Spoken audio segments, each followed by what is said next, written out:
لوگوں نے اللہ کی قدر کا حق ہی ادا نہیں کیا۔ اگر لوگوں کو پتہ چل جاتا اس کی شانوں کا، اس کی عظمت اور اس کی رفت کو جانتے تو کبھی بھی نافرمانی نہ کرتے، اس کے حکموں کو نہ ٹالتے۔ اللہ کے حکموں کو ٹالنے کا سبب کیا ہے؟ صبح جاگ نہ آنے کا سبب کیا ہے؟ اللہ کے حکموں کو توڑنے کا سبب کیا ہے؟ اس کے قانون کو، اس کے نظام کو نہ ماننے کا سبب کیا ہے؟ اس پر عمل نہ کرنے کا سبب کیا ہے؟ لوگوں نے اللہ کی قدر کو ہی نہیں جانا۔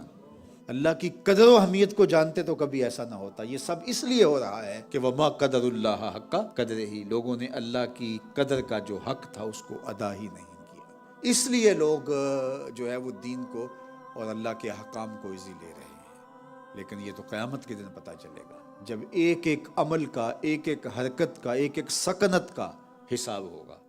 حرکت کا تو حساب ہوگا ہی ہوگا، سکنت کا بھی حساب ہوگا، یعنی جو ہم نے کیا اس کا بھی حساب ہوگا، اور جو کرنا چاہیے تھا نہ کیا اس کا بھی حساب ہوگا۔ ہم نے جو حرکت کی اس کا بھی حساب ہوگا، اور جو حرکت نہیں کی ہے، وہ جو درمیان میں وقفہ تھا اس کا بھی حساب ہوگا۔ بلکہ ایک حدیث میں آتا ہے لا تزول قدم عبد یوم القیامہ حتی یسأل عن اربع، قیامت کے دن اللہ بندے کے قدم اپنے سامنے سے ہٹنے نہیں دے گا جب تک اس سے 4 سوال نہیں پوچھ لے گا۔ اسے 4 سوالوں کا جواب دینا پڑے گا۔ عن عمرہ فیما افنا ہو وعن شبابہ فیما بلا ہو، اس کی عمر کے بارے میں پوچھے گا، کہاں گزارے کے آیا زندگی۔ اللہ اکبر۔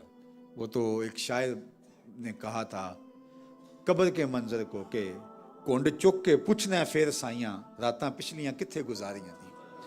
وہ تو پوچھے گا اللہ، ایک ایک لمحہ پوچھے گا۔ عن عمرہ فیما افنا ہو، عمر کہاں گزاری، کہاں برباد کی عمر۔ اچھا عمر میں بچپن بھی ہے، جوانی بھی ہے، بڑھاپا بھی ہے، لیکن الگ سوال ہوگا۔ دوسرا سوال عن شبابہ فیما ابلہ ہو، اچھا جوانی کہاں گزاری۔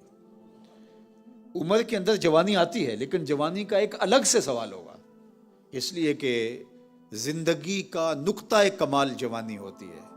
آوارگی میں تو نہیں گزاری، مجنوں تو نہیں بن کے گزاری، چوکوں اور چراہوں کے اندر نظر کی بدکاریاں تو نہیں کی، تم نے اپنی خواہشات کی غلامی تو نہیں کی۔ تیری جوانی کی ضرورت تو محمد عربی کے دین کو تھی، تو نے جوانی کہاں کاٹ دی، کہاں گزار دی۔ ان شبابہ فیما ابلہ ہو، دوسرا سوال